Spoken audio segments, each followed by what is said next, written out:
en cadena de custodia. Vamos a bien, vamos a hablar hoy entonces de manejo de evidencia física en urgencias, que sería lo que les corresponde a usted, aunque las evidencias se pueden manejar en muchos sitios, y la cadena de custodia a la cual se debe someter para que estos elementos no pierdan su valor. ¿Listo? Ah, ¿qué es una evidencia física? Pues es el conjunto de elementos, ya sean grandes o pequeños, de cualquier tipo de naturaleza, ¿sí? Son derivados o originados, ¿sí? En la escena, o originados en la víctima, o originados en el agresor, ¿sí? En cualquiera de los tres elementos de componentes del delito se pueden generar, ¿sí?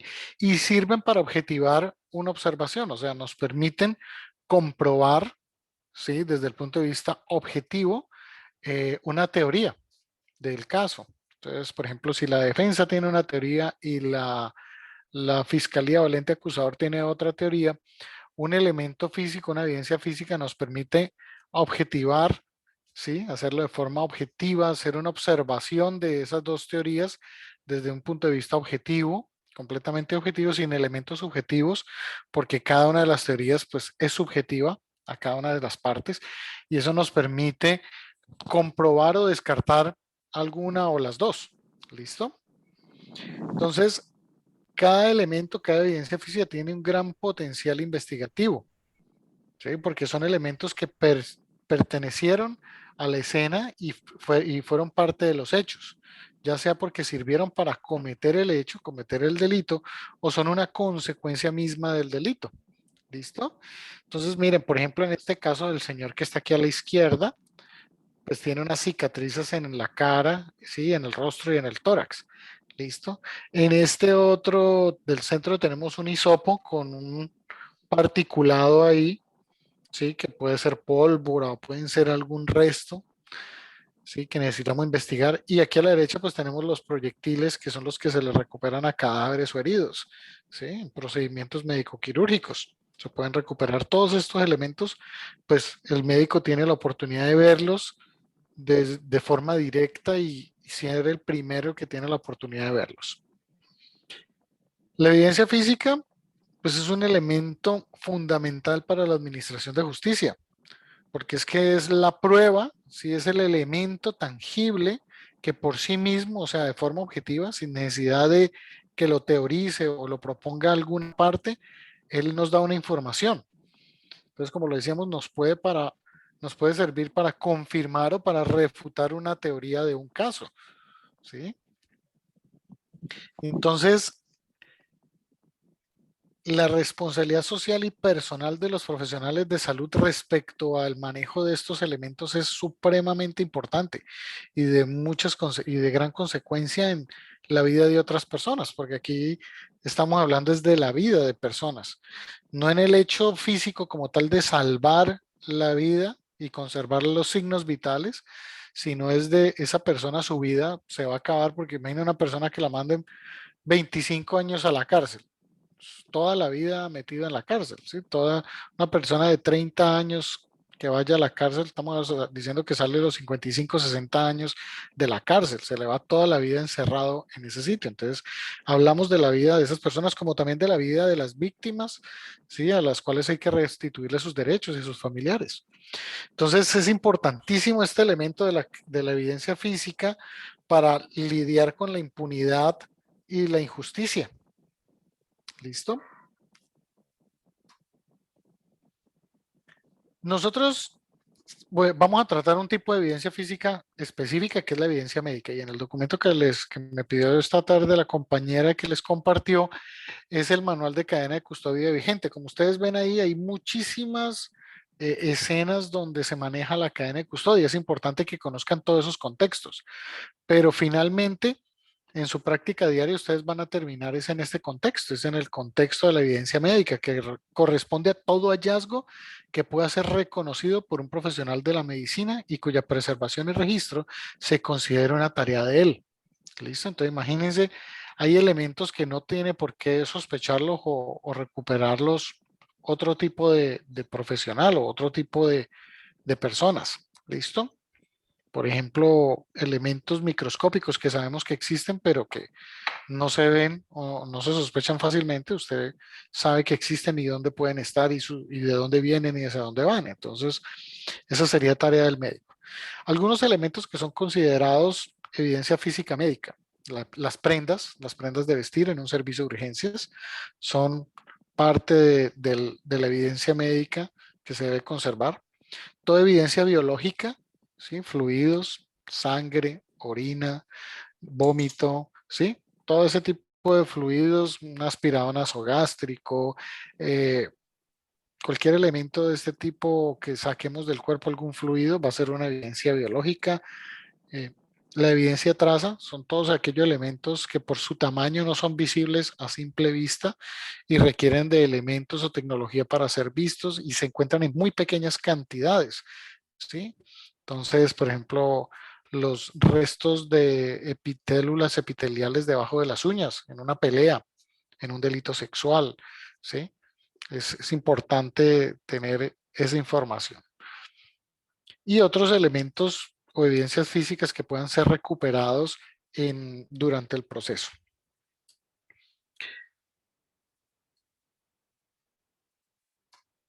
¿A quién le debemos el hecho de que la evidencia física sea importante o el principio científico que soporta la recolección de la evidencia física? Es este, el principio de intercambio de Locard. Edmund Locard fue un criminalista francés que vivió de 1877 a 1966, licenciado en Derecho, doctorado en Medicina en la Universidad de Lyon, Francia. Y él decía que siempre que dos objetos entran en contacto, transfieren parte del material que incorporan al otro objeto, ¿sí? O sea, digámoslo, en la ley de Murphy es la ley del mugre, la ley de la suciedad, que el mugre ni se crea ni se destruye, sino que cambia de lugar, ¿sí? Entonces, él hablaba de que cuando dos elementos, hablando del delito, tenemos a la escena, el agresor y la víctima, cualquiera de ellos puede dejar rastros en los otros dos, ¿sí? Y eso fundamenta el hecho de recolectar la evidencia física, ¿sí? Es el principio científico que nos da soporte a esto. Ahora, van a encontrar dos términos, evidencia física y elemento materia de prueba. ¿Listo? ¿Qué diferencia entre los dos? Se usan de forma indiscriminada, pero hay una sutil diferencia entre los dos. Evidencia física es todo lo que yo recolecto en una escena, lo embalo, lo rotulo y lo tengo como elemento con potencial información. ¿Listo? Todas esas evidencias físicas, sea tangible o intangible y cualquier tamaño. Cuando ya ese elemento llega a un laboratorio y un perito decide evaluarlo y lo somete a un estudio, es un elemento materia de prueba, ¿sí? Es durante el análisis del perito que el elemento se convierte en la evidencia física se convierte en elemento materia de prueba, pero para efectos prácticos se usan de forma indiscriminada. Evidencia física o EMP, ¿sí?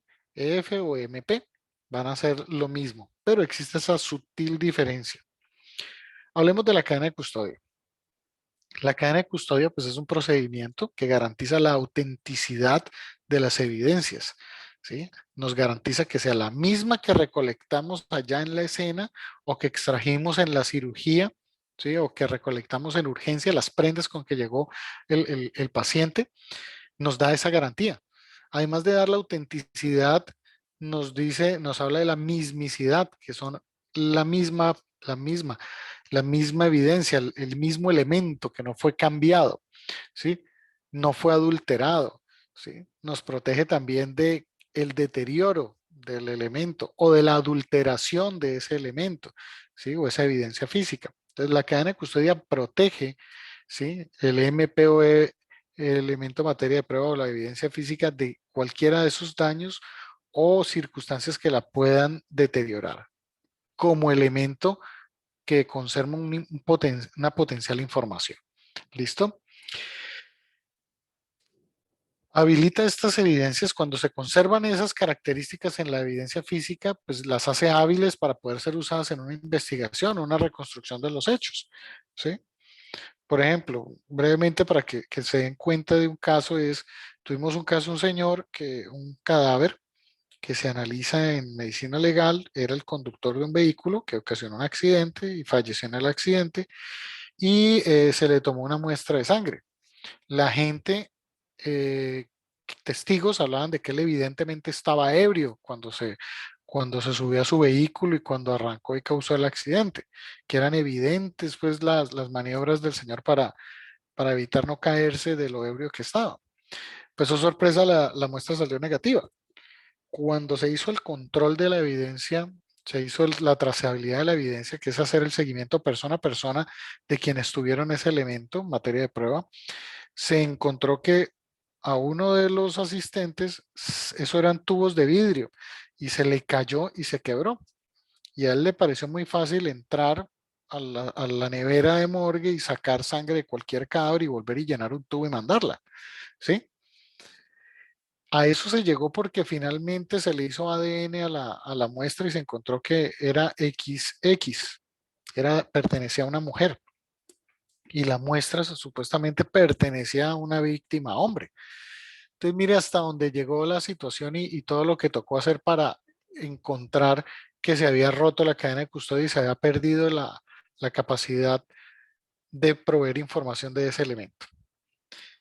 Estos elementos o esta cadena de custodia habilita estos elementos ¿para qué? Para que ellos nos permitan relacionar entre sí a personas, lugares, cosas y casos, ¿sí? Entonces nos permite relacionar un agresor con su víctima, el lugar donde hayan estado, ¿sí? Cosas o elementos que ellos utilizaron para cometer el delito, ¿sí?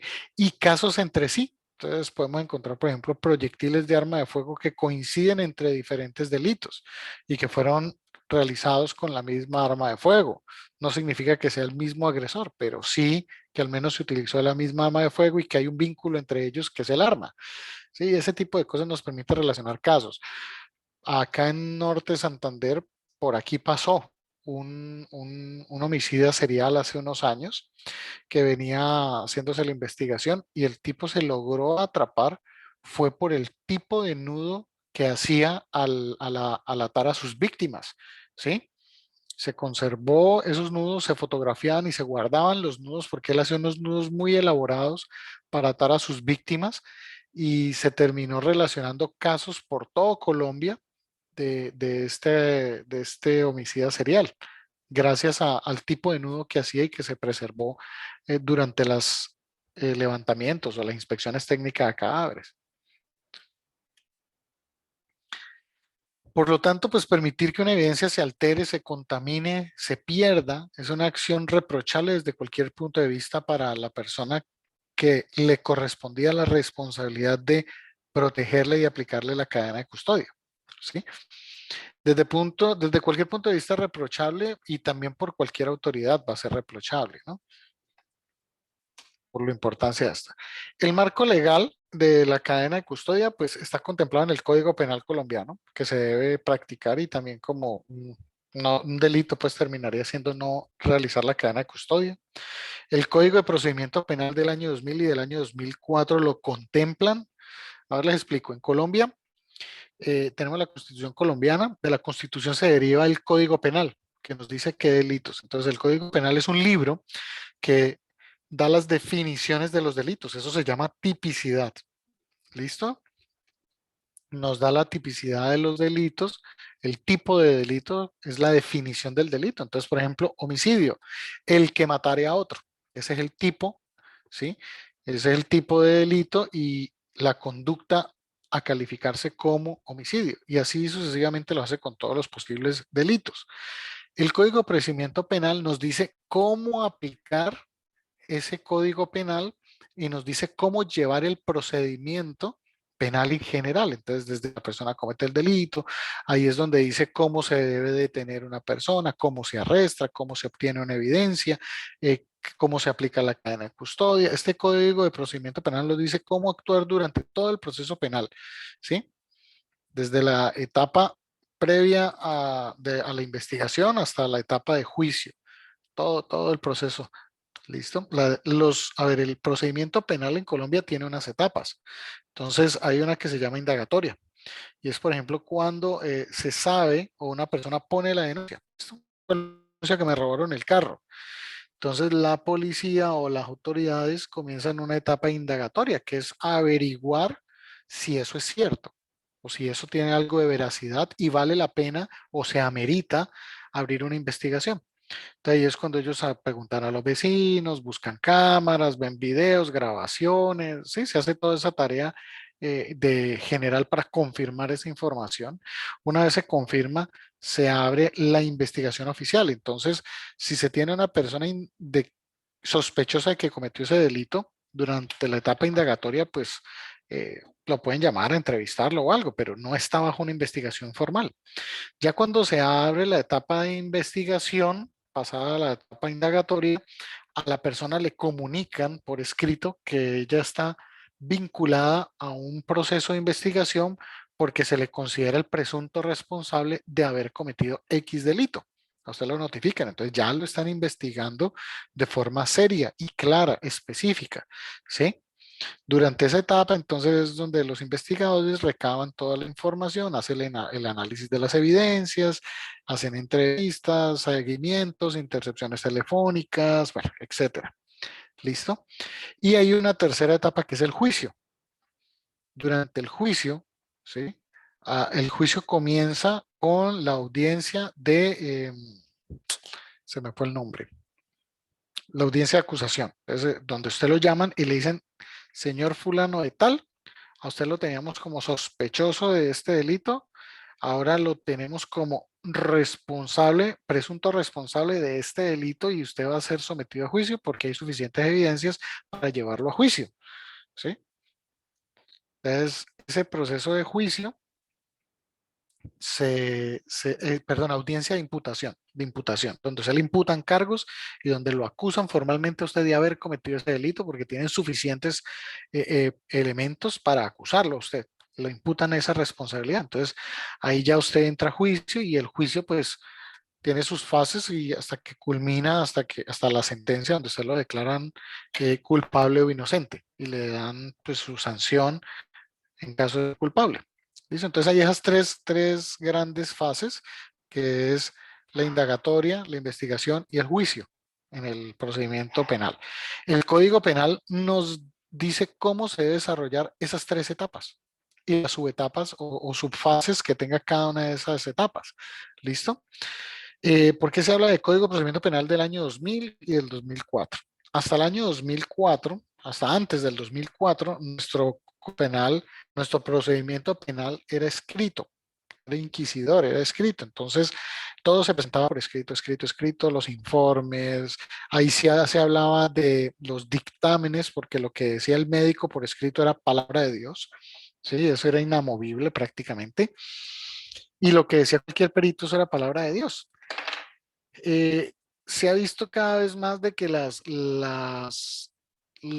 los peritajes son susceptibles de error. Entonces, al ser susceptibles de error, pues hay el derecho de debatirlos y aportar pruebas de que se hizo mal o se hizo bien ese peritaje. Entonces, en el año 2004, nuestro sistema judicial cambió a sistema penal acusatorio. ¿Qué significa eso? Que nosotros ahora tenemos un sistema parecido al americano que vemos en televisión, que es todo verbal. Entonces, si usted presenta un informe de necropsia, un informe de lesiones personales por escrito, pero eso es un informe nomás. Por eso él no es válido hasta que usted vaya al juicio y lo sustente oralmente, donde usted va a ser sometido a un debate en el cual pues van a debatir todo, desde si usted es competente o no para hacer ese examen, esa valoración, haber hecho esa valoración, y si su informe quedó bien hecho, de acuerdo a la normatividad vigente. Entonces, ahí es donde entran en juego la normatividad vigente que vamos a revisar durante este curso para cada uno de los casos. ¿Listo? Entonces, nuestro código penal cambió, ¿vale? En el año 2004. Y el otro es el Código de Ética Médica, la Ley 23 del 81, contempla la cadena de custodia como obligatoria para los casos en que le corresponde a los profesionales de salud. ¿En qué consiste la cadena de custodia? Entonces, es un procedimiento, como decíamos ya, obligatorio, ¿sí? Está reglamentada en múltiples códigos y reglamentos en el caso del Código Penal colombiano, artículos 254 a 266, y nos dice cómo se debe hacer. Entonces tenemos primero una escena, vemos aquí al investigador que llega a una escena, ¿sí? A una escena de los hechos, ¿sí? Donde él inicia una recolección de materiales que tienen un potencial interés dentro de una investigación, ¿sí? Los debe recolectar con todas las precauciones, trajes protectores, guantes, hisopos estériles, ¿sí? Empacar y sellar en bolsas, proteger para que no se descompongan. Si están húmedos, permitir que se sequen a la temperatura ambiente y no se descompongan o no les salga hongos, les salgan mohos, se contaminen o se deterioren y protegerlos. Y también pues él se debe proteger con todos estos equipos, tanto de bioseguridad para él mismo como de bioseguridad para la evidencia y no contaminarla. Una vez él la ha embalado y la tiene ya selladita y todo y no hay riesgo de contaminación ni está bien protegida, ese buen embalaje significa también que la va a empacar en el contenedor adecuado. O sea, yo no voy a empacar sangre en un tubo de orina, por decir algo, ¿sí? Y la voy a empacar y dependiendo también el tipo de prueba que quiero hacer. Si yo quiero hacer alcoholemia, pues el único tubo que me va a servir a mí es el tubo tapa gris, que tiene oxalato de potasio y fluoruro de sodio como preservantes y como anticoagulantes. Si la echo en un tubo tapa roja seco que no tiene nada, pues se va a coagular y no me va a servir la muestra. Entonces, también implica eso, tener conocimiento sobre los tipos de empaques adecuados, empaques primarios adecuados para cada tipo de muestra y para qué es esa muestra. Si es ADN, pues solo me sirve el tubo tapa lila, que tiene EDTA como preservativo y anticoagulante. ¿Sí? Entonces, hay que también conocer un poco sobre esos empaques. Una vez está bien embalado, empacado y embalado, ¿sí? Rotulado con todos sus documentos que vamos a ver más adelante, lo entrega a la primera autoridad conocedora del caso. O sea, estos son ustedes los que recolectan la sangre del accidentado, del accidente de tránsito, de la víctima del accidente de tránsito, la embalan, la rotulan, la colocan en una bolsa plástica, la mantienen refrigerada y se la entregan en cadena de frío a la policía con sus documentos, rótulos y todo, y la policía es la que se encarga de llevarla al laboratorio de referencia, que tiene que ser un laboratorio certificado, ¿sí? Y ese laboratorio recibe el material para analizarlo. ¿Listo? Los tres individuos formaron parte de la cadena de custodia. Y la cadena de custodia fue todo el procedimiento que se hizo hasta que llega al laboratorio y se conserva en el laboratorio, inclusive. ¿Sí? ¿Cuándo acaba la cadena de custodia? Cuando el fiscal por escrito le dice al laboratorio deseche esa muestra o deseche los remanentes de la muestra que le quedaron, porque ya no necesito más esa evidencia. Ya deséchela porque se acabó la investigación, ya condenaron o exoneraron a los investigados y ya eso no se necesita. Ya la pueden descartar. ¿Listo? Y los cadáveres son una evidencia. Por eso muchas veces un cadáver por muerte violenta no se los dejan incinerar o no lo dejan destruir a tal grado de que sea irrecuperable algo. Entonces, los cadáveres de muertes violentas no dan permiso a la fiscalía para incinerar, porque sería darle fin a una evidencia completamente. Al menos que lo sepulten y quede la evidencia de los restos óseos para hacer cualquier tipo de investigación, ¿sí? Complementaria en el futuro, ¿vale? Entonces, esa sería la cadena de custodia de grandes rasgos, ¿sí? Entonces tenemos al investigador, ¿sí? Tenemos a la policía o al custodio que lo traslada, ¿sí? Y tenemos al perito que es quien realiza el análisis. El único que, digamos, está en capacidad de alterar esa muestra, de abrir el frasco, sacar una porción de orina o de sangre o del fluido que sea para analizarlo y en un espectrómetro de masa, según la prueba que vaya a hacer o una prueba de cualquier sustancia, es el perito, porque tiene una explicación para por qué gastar o consumir en total o parcialmente la muestra para hacer el análisis. ¿Listo? Las otras partes no, a menos de que haya algo que los obligue a abrir el empaque, ¿sí? Que el empaque se rompió. y está goteando orina, está filtrando orina o está filtrando el fluido. Solo en esos casos, digamos, estaría autorizado un custodio a intervenir la evidencia para asegurar de que no se siga perdiendo. ¿Listo? Con el propósito de conservarla. Han habido muchos manuales de cadenas de custodia del 2016. Tuvimos un manual de cadena de custodia hasta el 2016 que se remodeló, se reestructuró en el año 2016, que es este cafecito que ven a la izquierda. Y aunque lo tenemos que conocer todo, hay un ítem muy específico en el que era el 411 que hablaba del manejo de los EMPs y EFs de entidades prestadoras de servicios de salud pública y privadas, que es el ítem que habla sobre la evidencia médica. Luego tuvimos una mejora de ese manual, ¿sí? Que es este negrito. ¿Listo? Y finalmente ahorita contamos con este manual blanco, que es el último del año 2018, la última edición, ¿sí? Donde el ítem 8.9 habla sobre el manejo de los EMPs y EFs provenientes de entidades prestadoras de servicios de salud pública y privadas. ¿Listo? El manual tiene muchísima otra información que es importante que ustedes los conozcan, los principios de la cadena de custodia, los elementos transversales a la cadena de custodia, los formatos, todo eso es general para todos los casos. Pero cadena de custodia pues maneja la policía, maneja el CTI, ¿listo? Muchas entidades, el IMPEC en la cárcel, ¿listo? Bueno, entonces la definición pues ya la vimos que corresponde a las actividades que realiza una IPS para aportar EMPs o evidencia físicas hallados en procedimientos médicos quirúrgicos practicados a personas a las que se les haya ocasionado un daño en el cuerpo o en la salud como consecuencia de un posible delito. ¿Listo? Acuerden que salud implica también la parte emocional y la parte mental. Los límites, pues aplica a las instituciones prestadoras de servicios de salud estos ítems, ¿sí? Y de las personas o funcionarios de ellos que tengan contacto con las personas relacionadas con la conducta punible o con los elementos en materia de presencia física. Entonces, no es que uno se case con la evidencia física, con una evidencia. Yo recupero un proyectil o saco un fluido de sangre y yo entrego turno a las 7 de la noche y no ha llegado la policía por él, pues yo transfiero la custodia al médico que sigue en turno o a la jefe que sigue en turno, que sepa ella, mire, le entrego con cadena de custodia esta muestra de sangre que está aquí en la nevera, embalada, rotulada, está bien preservada, mírela que está bien y fírmeme aquí la cadena de custodia, el registro de cadena de custodia. Ya ella quedaría encargada de entregarle a la autoridad o al siguiente custodio del siguiente turno, ¿sí? Si no llega a la autoridad. Entonces, es una responsabilidad que se puede pasar de persona a persona.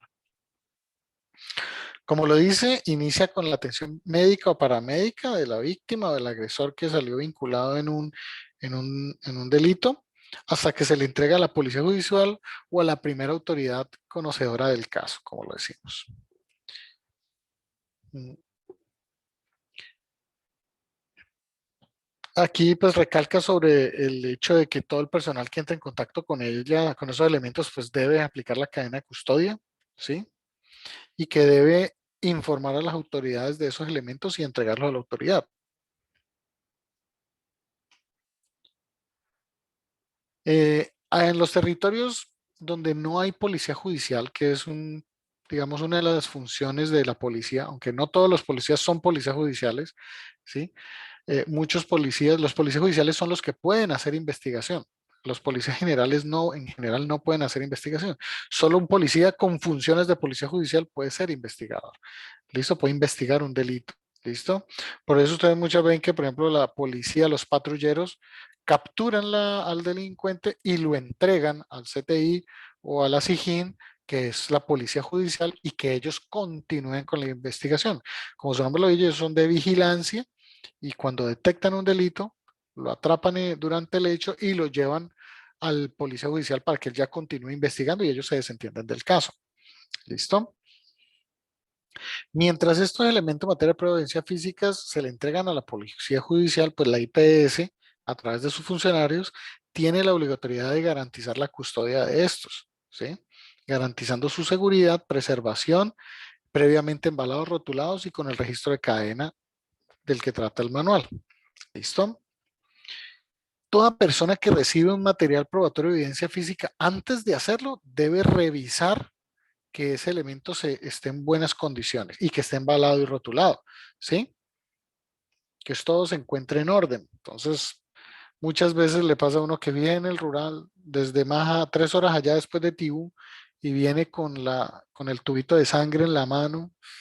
Doctor, mire, le traigo este tubo de sangre de un accidente de tránsito que hubo allá. Yo, pues, no me sirve.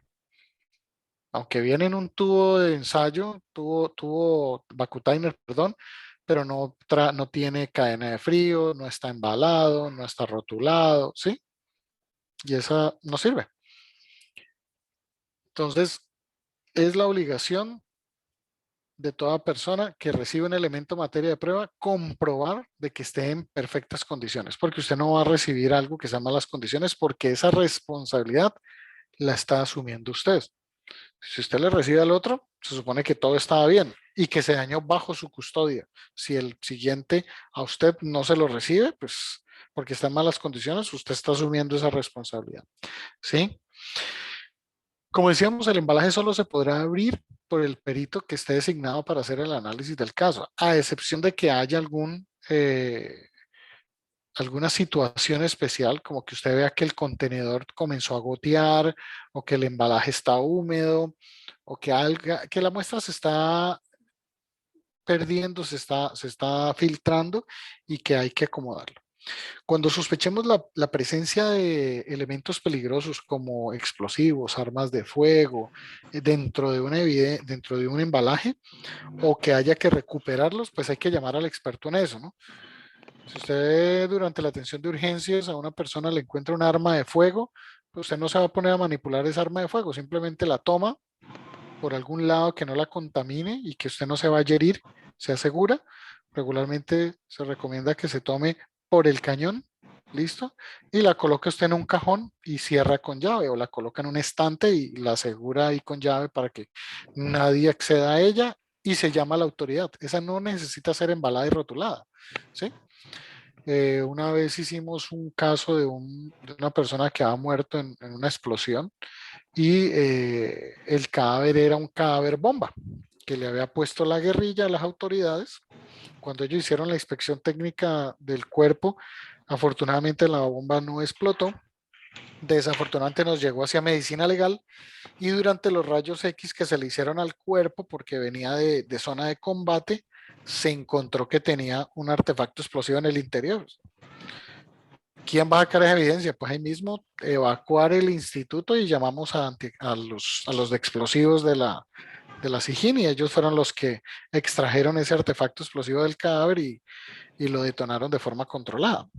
Entonces, no meterse a hacer algo uno que sea peligroso tampoco para uno, para su personal. ¿Alguien tiene un micrófono abierto, muchachos? Que oigo por allá. Ah, gracias. Cuando tengamos que abrir algún contenedor por alguna razón, se debe abrir por el sello, ¿listo? Por el sello inicial se abre, se soluciona el inconveniente que tenga de filtración o o que el problema que tenga y vuelve y se embala en una bolsa nueva el embalaje viejo.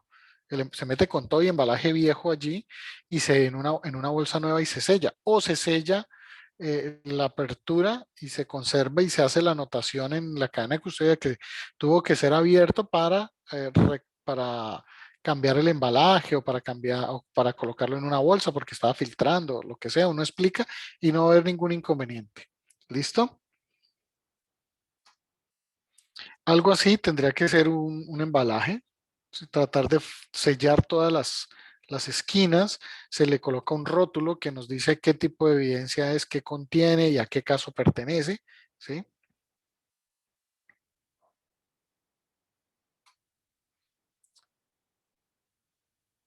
Esto ya lo hablamos. Vamos a hablar de algunos elementos típicos médicos de evidencias médicas. Entonces, los proyectiles de arma de fuego, ¿cómo sería el manejo de esto? Hay que recuperarlos de forma individual cada proyectil. ¿Listo? Y hay que recuperarlos con elementos que no vayan a rayar el proyectil. Regularmente hay unas pinzas que tienen las puntas cubiertas de goma o se deben recuperar directamente con la mano. O cuando se hace el proceso de disección para extraerlos, evitar ir a dañarlos con el bisturí, ir a rayarlos.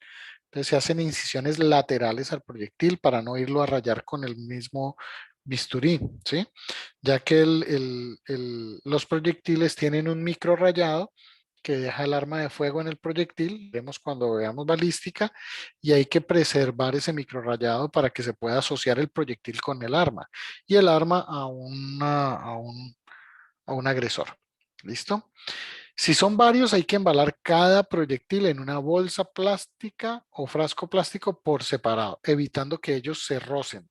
¿Listo? Para evitar también el microrrayado, evitar que se caigan al piso, ¿sí? Evitar que caigan sobre una superficie dura desde alturas, ¿sí? Evitar tirarlos, o sea, manipularlos con cuidado porque son en plomo y el plomo es un material maleable, fácilmente maleable. Entonces también se puede deformar fácilmente con un golpe. Se debe rotular con la identidad del paciente, el número de historia clínica, fecha, hora, características del elemento recuperado. ¿Qué significa eso? Usted no me tiene que decir el calibre del proyectil, escriba lo que ve. Un proyectil metálico gris, deformado, sin deformar, o esquirlas metálicas grises, o esquirlas metálicas plateadas, o un pistón de potencia plástico, ¿sí? Usted no tiene que dar ninguna característica técnica del proyectil, describa lo que ve, lo que recuperó. ¿Listo? El lugar donde se recupera o las prendas donde se encuentra el elemento, identificar quién lo recupera, quién lo embala. ¿Listo? Igualmente registrar estos datos en la historia clínica de prequisis del elemento materia de prueba y entregarlos a la autoridad correspondiente bajo cadena de custodia con el registro firmado. Cuando hablamos de armas cortantes, punzantes, contundentes, ¿sí? Por ejemplo, que encuentran el puñal, viene la persona con el puñal todavía en el cuerpo, ¿sí? O entre sus prendas, se recupera el elemento, ¿sí? En cajas de cartón o icopor, en una caja que sea resistente, asegurándolos con un cordón, un suncho, una fibra que sea resistente para evitar de que él se mueva en el interior de la caja y rompa la caja y puede lesionar a alguien, ¿sí? Y sellar la caja. Se rotula y marca con la identidad de la persona, del herido, el número de historia clínica, fecha, hora, características del elemento, su lugar de recuperación, el nombre, apellido y cédula de quien lo recupera, ¿sí? Registrar igualmente en la historia clínica que se recuperó y que se embaló y se entrega a la autoridad conocedora del caso. Es muy importante los registros en la historia clínica porque a veces hay personas que son llevadas a cirugía y por ninguna parte el cirujano pone que recuperó el proyectil o no lo recuperó. Y luego uno en necropsia despedaza ese cuerpo buscando un proyectil que no está allí, sino que lo sacaron durante cirugía y que nadie anotó en la historia clínica. Entonces, importante ese tipo de cosas. El manejo de arma de fuego, lo dijimos, evitar la manipulación, prevenir su contaminación, colocarla en un lugar seguro y entregarla a la policía judicial para que ellos hagan el manejo completo de ella. El manejo de prendas, importantísimo. Las prendas de vestir de un herido, hay que cortarlas evitando los orificios o los desgarros dejados por el arma, proyectiles de arma de fuego o puñales o cuchillos, ¿sí? Que dejen rotos o roturas o cortes en las prendas, hay que evitar deteriorar esos cortes o alterarlos. Entonces, lo que se recomienda es hacer el corte por las costuras laterales de la prenda, ¿sí? Para que sea más uniforme el corte y se pueda también, digamos, armar la prenda nuevamente para analizarla o para estudiarla. ¿Listo? Evitar contaminarla con soluciones propias de los procedimientos de atención, ¿sí? Del alcohol yodado o algún tipo de desinfectante, porque pueden desnaturalizar los residuos de pólvora, por ejemplo, que estén en una prenda. Entonces, eso. La prenda se debe retirar de la víctima o del paciente y luego colocarlas en un lugar apartado del sitio donde se está atendiendo para evitar que se contamine y permitir también que se sequen. Se deben secar a la sombra y a la temperatura ambiente. Una camiseta empapada en sangre se seca aproximadamente en un lapso de 1 hora y media, 2 horas. Entonces tampoco es que no, va a acabar usted el turno y no va a tener secas las prendas para hacer el procedimiento de embalaje, ¿sí? Entonces hay que preservarlas. Además, usted no va a dejar todo, sino lo que tiene posiblemente evidencias. En un herido, arma de fuego en el tórax, pues va a dejar la camisa nomás. Sí, no va a dejar pantalón, calzoncillos, medias, zapatos, eso no interesa, solo la camisa. ¿Vale? O si la herida fue en la pierna, pues entonces deja solo el pantalón y así sucesivamente. Se embalan y al momento de doblarlas hay que colocar papel entre cada pliegue.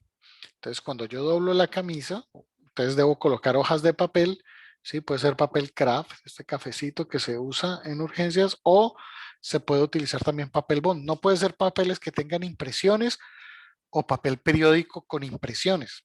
Puede ser cualquier tipo de papel, pero que sea un papel pues que no tenga tinta, ni desprenda tintas ni residuos. ¿Listo? Y se coloca por dentro de la prenda y al doblar la prenda entre cada superficie debe estar separada por papel. Se colocan en una bolsa, usualmente plástica, para evitar que la prenda se vaya a humedecer y se rotulan, embalan, ¿sí? Se les coloca el nombre del paciente, la fecha, el número de historia clínica, el nombre completo de la persona que le embaló, ¿sí? Con su cédula. Se registra en la historia clínica o epicrisis que la prenda se recuperó y se envió, se entregó a la autoridad. ¿Listo? Importantísimo porque muchas prendas que son importantes para la investigación se pierden y el investigador muchas veces la embolató y dice, no, a mí en la clínica no me entregaron nada. Entonces le caen al médico, doctor, ¿y usted qué hizo las prendas de este señor? Ah, yo no sé, yo se las entregué al policía. El policía dice que usted no le entregó nada. Entonces es importante notar en la historia clínica que se entregan esas prendas. Y si podemos colocar los datos de a quién se le entregaron, magnífico. ¿Sí? En algunos sitios se lleva un libro para registrar la entrega de evidencias. Entonces, además de recibir la evidencia con cadena de custodia, quien recibe firma ese libro y que haya anotado su nombre, cédula, la entidad para la que trabaja, su cargo, la fecha, la hora y qué evidencia reclamó él. ¿Listo?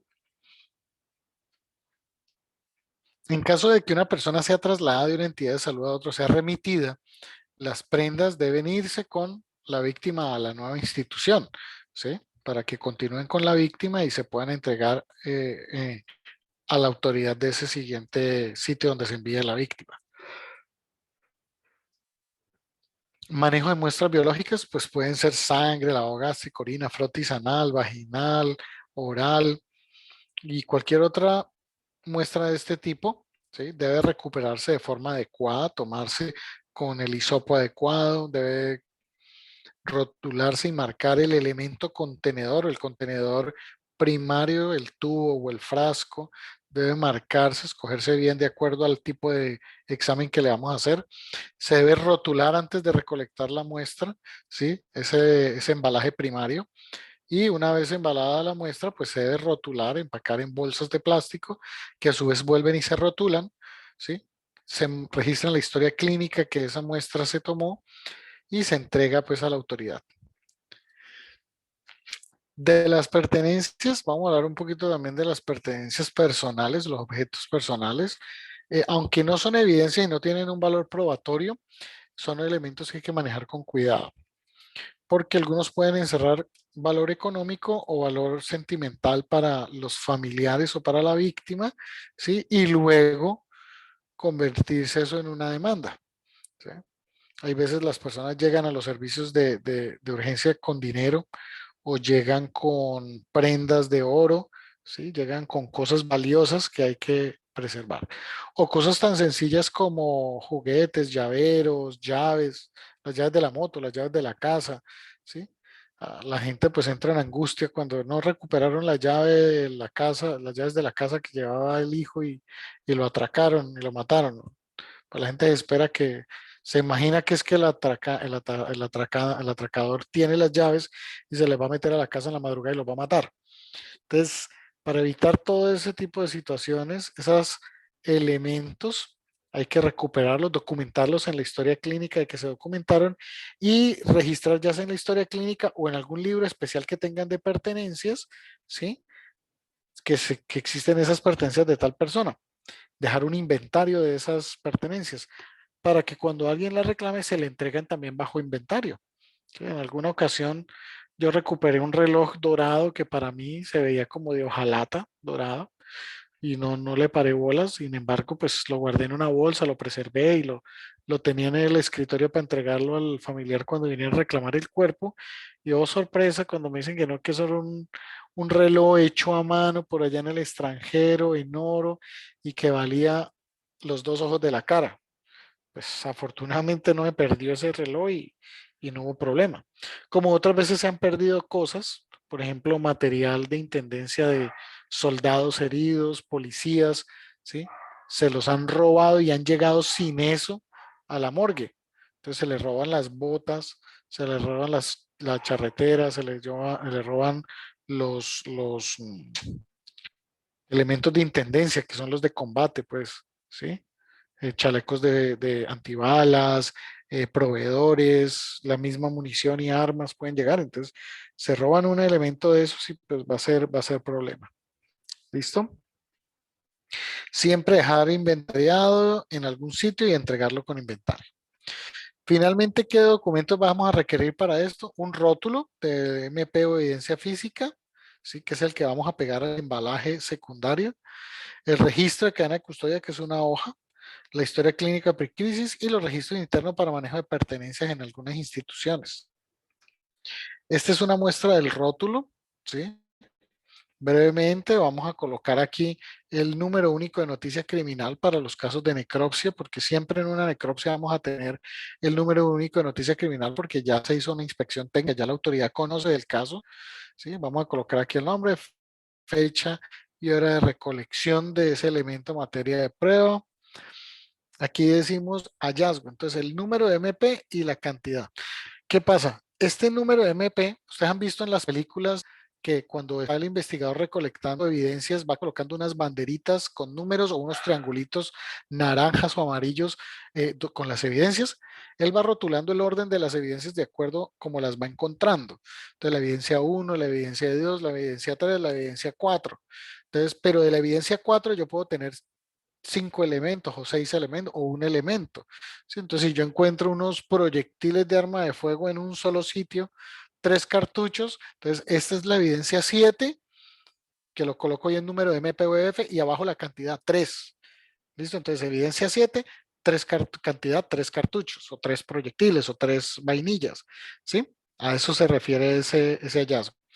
Luego el sitio, lugar de hallazgo, entonces la dirección, ubicación, en el caso de nosotros pues será el cuerpo de la víctima o el cuerpo examinado, nombre y apellidos de la persona a quien se le encontró el MP, listo, aquí se van a colocar, descripción del material o procedencia, entonces aquí yo voy a decir si es un proyectil, entonces proyectil metálico, color gris, sin deformar, o un proyectil metálico fragmentado en 3 trozos de metal, ¿sí? Si los encontré en el mismo sitio y sé que corresponden al mismo proyectil, sino que el proyectil se fragmentó. Sí, entonces ahí voy a describir brevemente el material que estoy embalando. Y abajo pues voy a colocar nombres y apellidos, cédula, entidad, cargo y la firma mía. Este es el registro de cadena de custodia. El registro de cadena de custodia tiene 2 caras, el anverso y el reverso. En el anverso es donde la persona que encontró la evidencia, el que la halló, la recolectó y la embaló, registra todos los datos. Entonces es como parecido al rótulo. Entonces colocamos el número de único de noticia, el número de historia en la entidad de salud y miren que aquí hay HRE. Entonces alguien halla el elemento, otra persona lo puede recuperar y otra persona lo puede embalar. Le pongo un ejemplo. El médico de urgencias le toma la radiografía al herido y le encontró el EMP en el tórax, un proyectil de arma de fuego en el tórax. Entonces, ¿quién halló el elemento materia, el elemento materia de prueba? El médico de urgencias. Entonces aquí colocan la X, doctor fulanito de tal, cédula, entidad y firma. Él ya abrió la cadena de custodia porque ahí lo halló. Ya sabemos que el proyectil está ahí dentro del paciente y está, usted no lo va a sacar, pero lo halló. Luego, ¿quién lo recupera? Ah, el cirujano cuando lo estaba operando, sacó el proyectil. Entonces, ¿quién lo halla? R, pone la X, nombre y apellidos del cirujano, cédula, entidad para la que trabaja y firma. Pero el cirujano no va a parar la cirugía ni va a poner a embalar eso. Si con esfuercito hacen las notas quirúrgicas, si no las hace el ayudante o las hace el residente o las hace el estudiante, ¿sí? O en su defecto el interno que esté de turno, pues ellos mucho menos van a embalar un elemento materia de prueba. Entonces lo que hacen es que se la pasan a la rotante o se la pasan al auxiliar o se lo pasan a la instrumentadora quirúrgica y ella termina embalándolo. Entonces aquí pone quién lo embala. Entonces aquí la instrumentadora fulanita de tal, cédula tal, entidad a la que pertenece y firma. Y ella describe aquí el elemento que embala. Entonces un proyectil dorado parcialmente deformado en su punta. ¿Listo? Esa es la primera página del registro de cadena de custodia. Por el Profe, otro disculpe, lado, yo tengo una pregunta.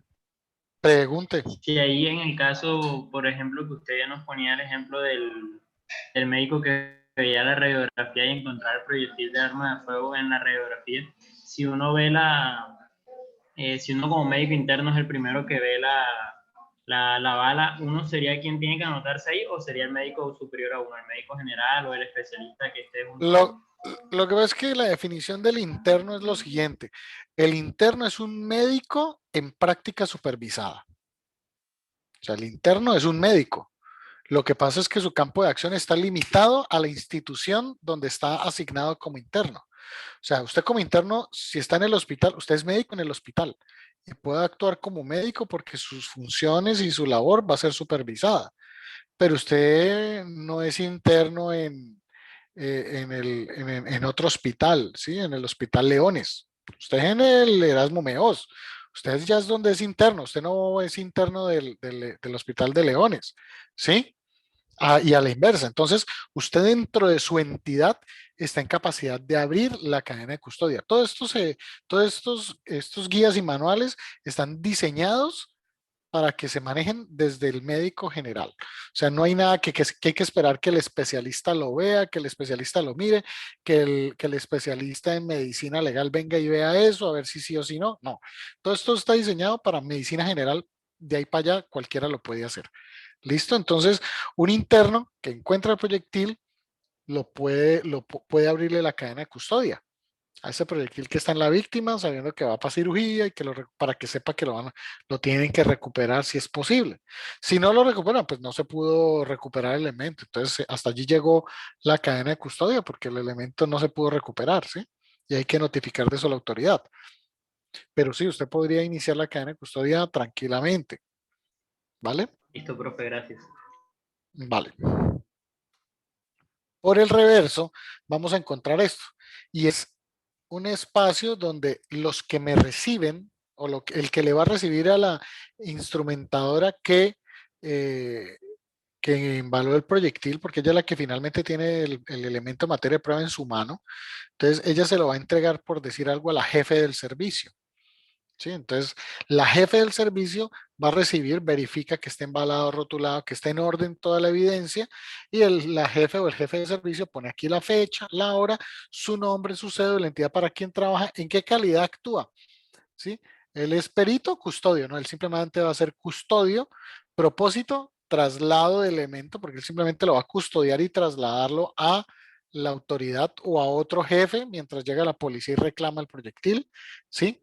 Entonces, traslado a custodia, el estado en que lo recibió, entonces bien embalado y rotulado y firma, ¿sí? Si él le encuentra, o supongamos que recibe una orina y la orina comenzó a chorrear, le toca a la jefe abrir la bolsa, cambiar el empaque o meterlo en otra bolsa, sí, hacerle alguna modificación. Aquí en observaciones va a anotar eso. Entonces pone fecha y hora, qué modificación le hizo a la evidencia física y por qué, ¿sí? Y firma. ¿Listo? Quien haga alguna modificación del elemento materia de prueba sin ser un perito, ¿sí? Para preservar la evidencia y no permitir que se dañe. ¿Listo? Este espaciecito aquí es para ser diligenciado por el técnico en pruebas de identificación preliminar homologada. ¿Qué significa eso? Ustedes han visto en alerta aeropuerto, cuando cogen droga que le hacen una pruebita con un líquido que se pone de azul turquesa. Esa prueba rápida para saber si es un alcaloide es esa pruebita. Entonces, cuando se hace la prueba preliminar, sí o no, sí, el tipo de, la cantidad de muestras que se tomaron y el resultado de la prueba. Es para saber si son presuntas drogas, alcaloides. ¿Listo? Ahí se debe registrar, pero después lo hacen, son autoridades, nosotros no. Este es simplemente una hoja extra. Si se me llenó estos espacios, en uno, 2, 3, 4, 5, 6, 7, 8 espacios, y hay alguien más, el décimo que lo va a recibir, entonces ya en esta hoja aparte se continúa la cadena de custodia. ¿Listo? Ya sería una tercera hoja. ¿Listo? Bueno, hasta allí dudas, preguntas, declaraciones.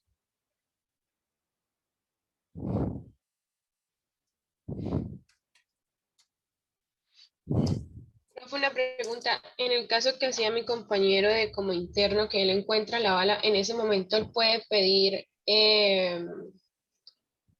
las últimas hojitas que nos estaba mostrando, o sea, de una vez la empieza a llenar y va pasando eh, el Claro, documento a los otros. claro. O sea, lo ideal sería eso. O sea, si hablamos de ideales, ese es el ideal. Usted en urgencias detectó un proyectil. Listo, usted le abre cadena de custodia porque ahí comenzó usted lo halló y lo va a cuidar. Entonces usted le abre una cadena de custodia, entonces proyectil enclavado en el, en el campo pulmonar izquierdo, tercio superior del campo pulmonar izquierdo. Radio opaco, visible en radiografías tal, tomadas al señor fulano de tal. Listo, se abre la cadena de custodia. Esa es la descripción que usted va a hacer ahí de lo que halló. Y la cadena de custodia la mete ahí en la historia clínica. Si el cirujano y la instrumentadora lo recuperan, deberían terminar de llenar el registro de cadena de custodia. Eso sería lo ideal, ¿sí? Pero ¿qué es lo que usualmente sucede?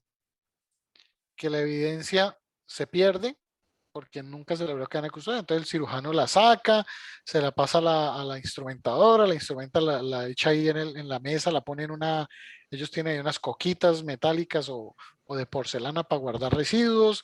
Ella ya son las 11, 12 de la noche o 1 de la mañana de turno, y está hecha todo eso a la basura y se fue para la basura y se perdió y nadie supo si sí o si no, ni qué se hizo, ni dónde quedó. ¿Sí? Lo mismo sucede con las prendas.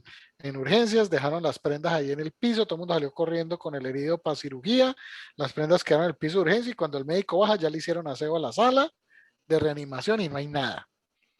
Entonces, hay que ser muy cuidadoso con eso. El que usted lo inicie en urgencias va a obligar a los demás a que diligencien y se preserve la cadena de custodia.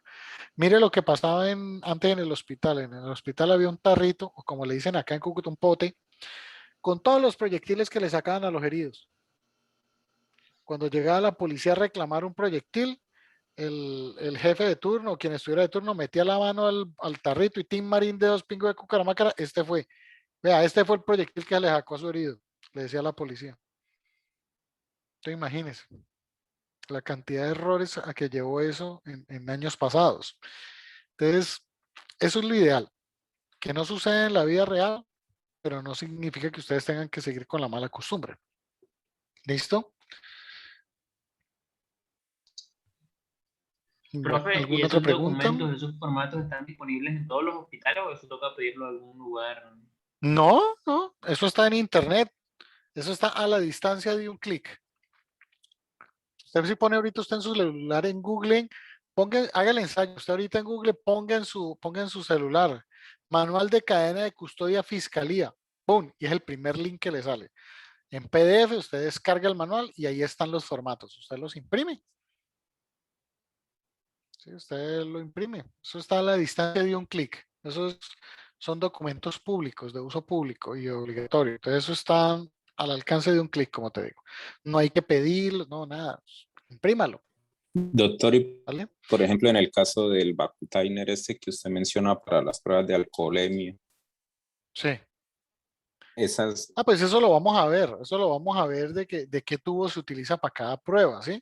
Pero los tubos, eso sí debe estar disponible en los servicios de urgencia. O sea, Ustedes van a aprender, de pronto ustedes todavía no han vivido esa experiencia, pero cuando usted es médico y ya está ejerciendo, usted recibe turno y usted es el dueño del servicio, usted es el amo y señor del servicio, pero también es el amo y señor para responder por todo lo que pase, bueno o malo, ¿sí? Entonces a usted la experiencia y los años le dicen que usted tiene que comenzar a recibir el servicio bien, y no es solo recibir los pacientes, sino que hay que recibir los equipos. Yo solo aprendí a las malas. Un día en un servicio de urgencias que yo estaba, me llegó un paciente polivaleado y cuando lo fui a aspirar, la manguera de aspiración de la pared medía 30 centímetros. Entonces, ni con la sonda yo alcanzaba a meterle la aspiración al paciente. Y el paciente muriéndose y ahogándose en su propia sangre y no lo podíamos intubar. Entonces, cuando usted aprende eso, o cuando el electro usted va a desfibrilar el paciente que está en arritmia y el electro está descargado, o cuando usted va a intubar y el laringo no tiene pilas y comienza la jefe a correr por todo lado buscándole las pilas del laringo. Sí, entonces cuando uno ha vivido esas situaciones, aprende que uno llega a un servicio de urgencias y uno pasa una lista de chequeo. Lo básico, laringo, con pilas, hojas, listo, está disponible. Carro de paro, listo. Las llaves del carro de paro, porque como en Colombia lo roban todo, los carros de paro mantienen con candado todo. Entonces, ¿dónde están las llaves del carro de paro? Ah, que están aquí. Listo, jefe, téngalas usted la echa al bolsillo. Y así, que el desfibrilador esté funcionando. Usted revisa todo.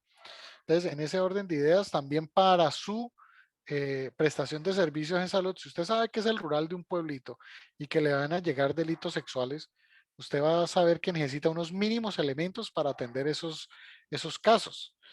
Un tubo Vacutainer vale 200 pesos, 300 pesos, ¿sí me entiende? Entonces, son cosas que con 50.000 pesos usted dota un consultorio para hacer cualquier cantidad de esas evaluaciones. Entonces, usted debe llegar a su servicio, verificar que hay esos elementos y no solicitarlos a la administración, ¿sí? Para que se los provean. No esperar a tener el herido o el muerto o el caso del sexológico ahí encima para no decir, ay, no hay tubos Vacutainer tapa gris, o no hay tubos tapa lila, o no hay tarjeta de FTA, o no tengo ni siquiera papel bond, hojas de papel bond, no tengo sobres Manila para echar un calzón que es una evidencia. Entonces, ¿qué voy a hacer con esa evidencia? ¿Sí me entiende?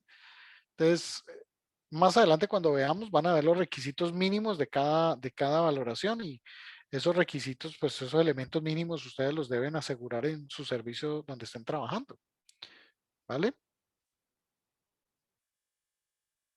Listo, sí, señor. Bueno, ¿alguna otra cosa? Vale, man.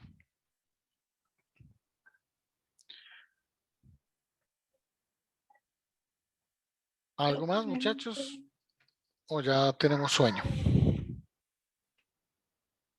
Si alguien falta por registrarse en el llamado a lista, por favor, nombre y cédula. Si no se han registrado, gracias. Bueno, si no, entonces lo cerramos. Vale.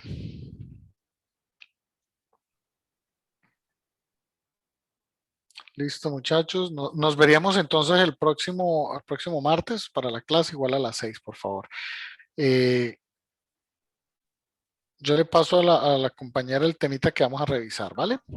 Listo, profe. Listo, doctor, muchas gracias. Listo, muchachos. Gracias a ustedes. Hasta luego, doctor. Descansen.